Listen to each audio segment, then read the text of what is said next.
บายดีเด้อทุกคนสบายดีตอนแรกเนาะใช่นครหลวงเวียงจันทร์ทุกคนวันนี้กบจะมางานเทศกาลอาหารอยู่เดินเจ้าอนุวงศ์เนาะทุกคนอยู่แคมป์ของนี่กาก่อนสิไปต้องเบิร์นก่อนต้องแลนก่อนนะทุกคนจะ5 กิโลซะวันนี้ออกกำลังกายเบาๆกันเนาะอากาศดีทุกคนวันนี้ตอนนี้6 โมงเนาะคือว่าอากาศดีเลยเราจะวอร์มก่อนเนาะเราจะวอร์มไปฮอดขุนแล้วเราจึงจะแลนไป2 กิโลครึ่งแต่ไล่เพื่อกลับอีกพอดีรวมเป็น5 กิโลทุกคนแลนเมื่อยแล้วจึงไปซอกกินข้าวแลนกับพอได้เอาไม้มาเนาะว่าสิลองเทสแต่เอาไว้คลิปหน้าทุกคนจากโทรศัพท์จากกล้องเวลาแลนมันก็ยุ่งยากไปแล้วเข้าไปก่อน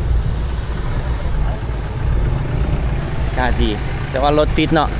รถติดแหงเขาจะไปอันนี้จะเป็นเลนลงเด็กติดป่ะไปเดี๋ยวกบแลนก่อนนะทุกคนแถวนี้ยังแลนบ่ได้นะทุกคนย่างไปอีกประมาณหลักป่ายพูดไปเทิงพูดแหละย่างมาไก่เติบแหละพูดเอาจะผ่านท่านั่นคงกินไปก่อนพูดเทิงเนาะ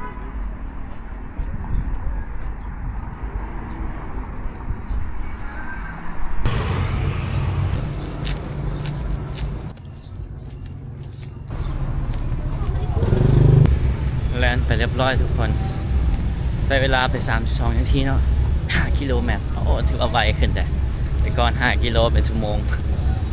เริ่มพัฒนาขึ้นแลนแล้วก็มีแห้งทุกคนแล้วก็ย่างอีกประมาณ2 โลปลายวันนี้น่าจะย่างให้ได้10 กิโลเนาะไปวันนี้เราก็จะไปซอกกินอย่างทุกคนหิวเนาะแหมคอเนี่ยยังบ่ได้กินน้ำดื่มใช่น้ำส้มคือเก่าทุกคนครับมาวันนี้ที่พาทุกคนเป็นหลอดนะแล้วก็มีการแสดงเลยมีเวทีใหญ่อยู่คนน่ะชื่นใจมีกับฟิลตลาดอันนั้นทั่วไปเลยคนสปาเกตตี้จืดต่างๆกุ้งเขียดโหเขียดแห้งแมงไม้นะปู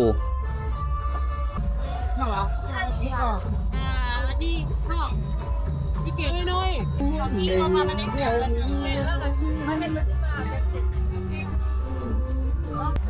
ซีดาโล50ประมาณ2อะโวคาโดโล30เอาอย่างไร30กับ 1.5 ดอล50 บาทเนาะ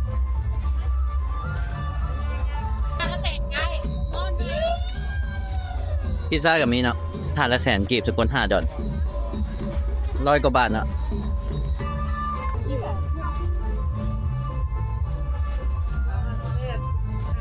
ผลิตภัณฑ์ลาว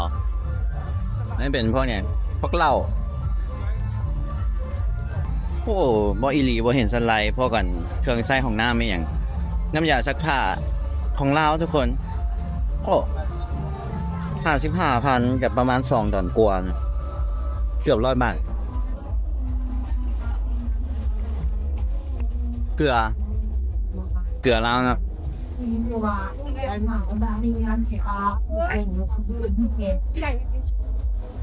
น้ำดื่มลาวไม่ไปไม่มีอะไรอีก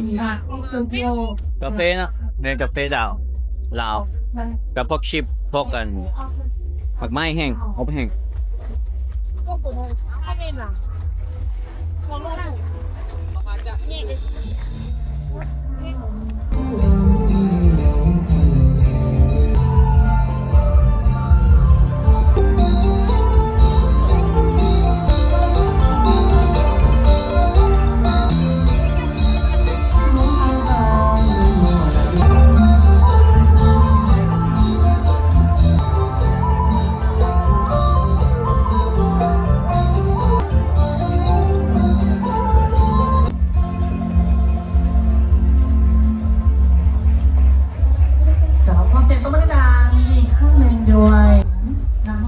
2โซนนะฝั่งเมื่อกี้อาหารแล้วมีฝั่งนี้ก็เป็นอาหารกันแล้วมีบูธเบียร์ลาวอยู่นี่เนาะเบียร์ลาวมีขายนี่ก็เป็นพวกอาหารลาวพวกไหลเลยก็มีบูธนั่งนะโอเคนี่เป็นข้าวมันไก่อันนี้แมนแร่เมืองพวนทุกคนไม่อย่างไรอ๋อเป็นพวกส้มหมูเป็นไส้อั่วอันนี้ไม่อย่างผลิตภัณฑ์ซีนหมูแข็งบริคำไซครับเอาบ่มีอะไรผลิตภัณฑ์แข่งหัวพันเจ้าปลาบั้มเนาะนี่นะเจ้าปลาบั้มกุ้งต้องลองห้านดังอันนี้นางน้อยหลวงพระบางตำหลวงพระบางทุกคนโอ้หลวงพระบางก็มาว่ะมกไข่ใส่อัวไข่แผ่นเจ้าบองนี่หลวงพระบางนะไข่แผ่นอันนี้ข้าวปุ้นเสียงขวางทุกคนโอ้โหหอมเลยเว้ยอย่ากินเว้ยข้าวปุ้นเสียงขวางแม่ก็เป็นคนเสียงขวางนะทุกคนอยู่ภาคเหนือโอ้รสชาติกลิ่นหอมคือกันเลยคุณยางรอก่อนซะเฮือนครัวลาวบูฮานนี่ทุกคนเฮือนครัวลาวบูฮานจังก็จำลองนะคนกับมาถ่ายรูปกันแคบหมูแซ่บโบโฮห้านี่ดังเนาะแคบหมูแซ่บโบ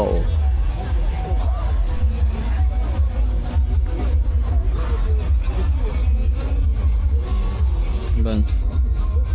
เงินครัวสไตล์เขียนนอกกับฟิวนี่แหละทุกคนเด็กฟิวอย่างนี้แหละ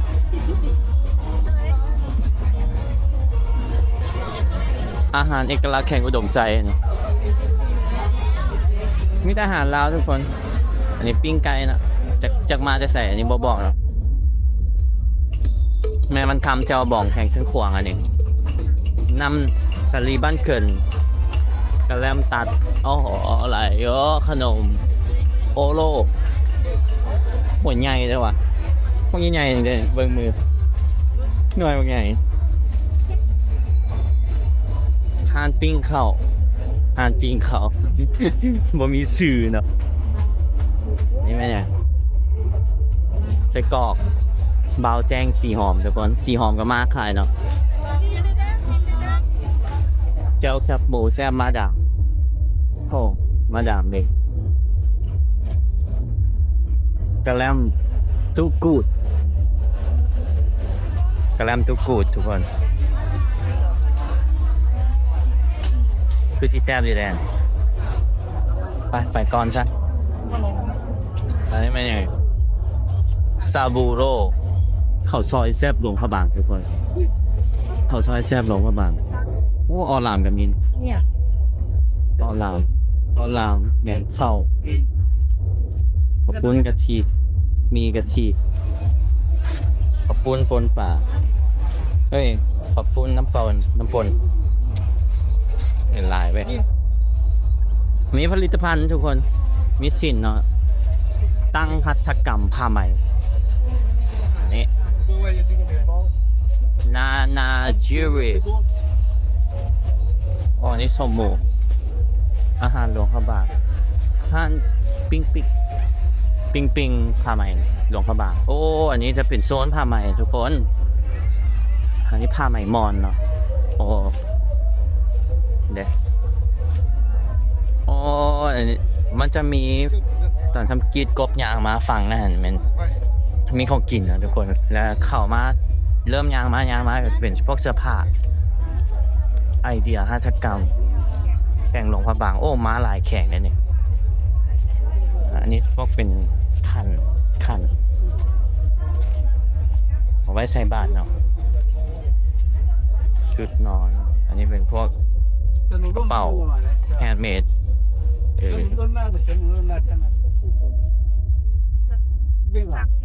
เขาจะย่างไปจริงๆแล้วอ้อมไปฝั่งคุณนะโซนนั้นยังไม่ย่าง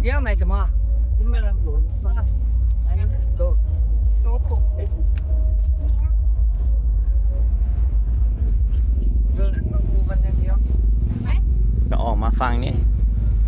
เราจะ โค้งกลับไปฟังโอ้อันนี้ติปเข้ากระตาอย่างไม่ครบเลยนี่ทุกคน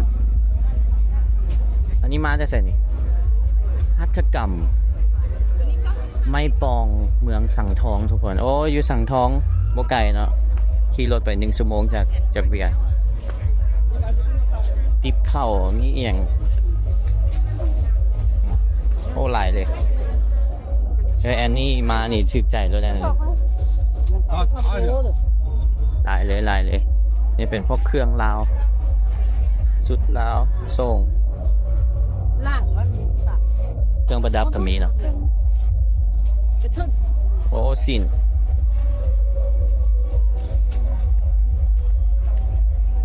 กระเป๋าก็งามเลยอนุสรณ์950,000 กีบ หักดาบ 1,500,000ทุกคนตัวนี้งามเนาะนี่น่าจะถึกใจกันหลายคนด้วยได้นี่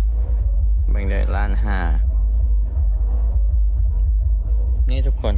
$70 2,000 ปลายบาทนะโอ้ฟังนี้จะเป็นสิ้นเลยเครื่องอย่างเครื่องลาวเต็มเลยโอ้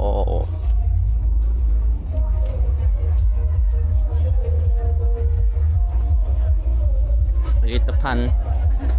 อันนี้ยาลาวทุกคนยาทายาคั้นเส้น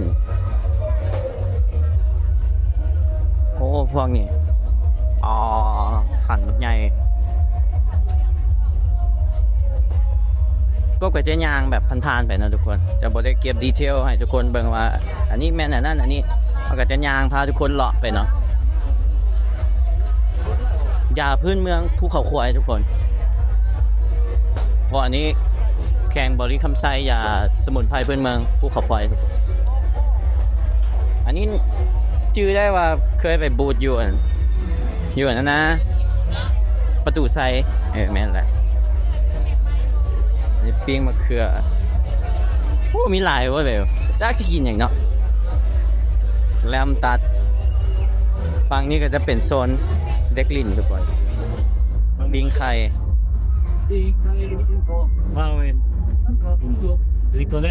นี่ซูชิ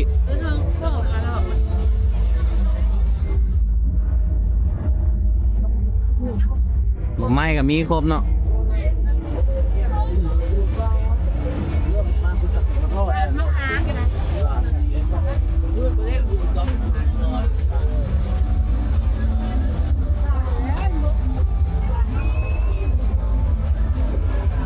โอ้หลาย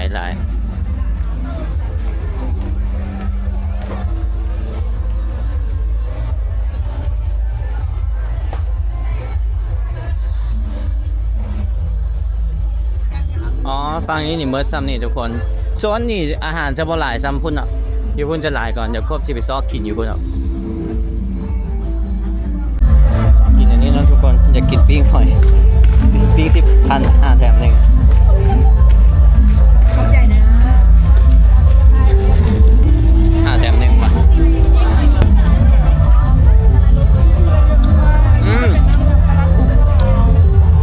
นั้นตัวท้าไปแรกมันไม่ท้าไปแรกมาล่าครับ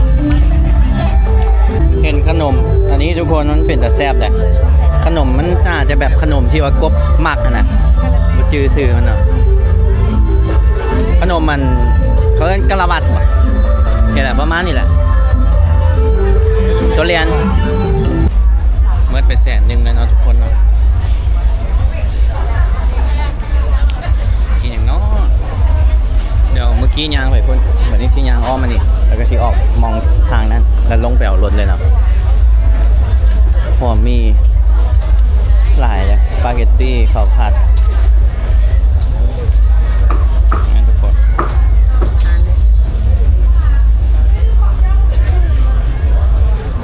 ข้าวปุ้นก็อยากกินอยู่พอมี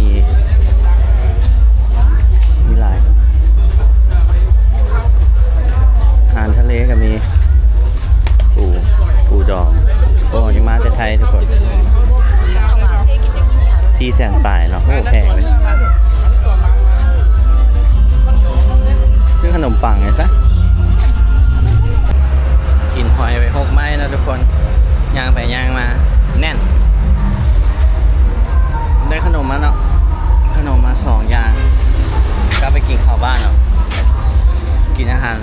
แมวเนาะดีที่สุดแซ่บที่สุดมาที่กินข้าวปุ้นกับมันเปิดเพลงดังนะมันนั่นยังบ่คือจะกินบ่เบิดแน่น่ะทุกคนมันเมื่อยหลายนะออกกำลังกายเลยได้แต่ขนมปังก็อันนี้มานี่ก็สิครับทุกคนอันนี้ก็พาทุกคนมาเลาะเบิ่งเนาะทุกคนมันน่าจะฟดแน่ยังบ่ได้ร้องไม้เนาะเจอกันคลิปหน้าทุกคนกบกลับก่อนบางทีก็สิไปรอสีหอมต่อเนาะ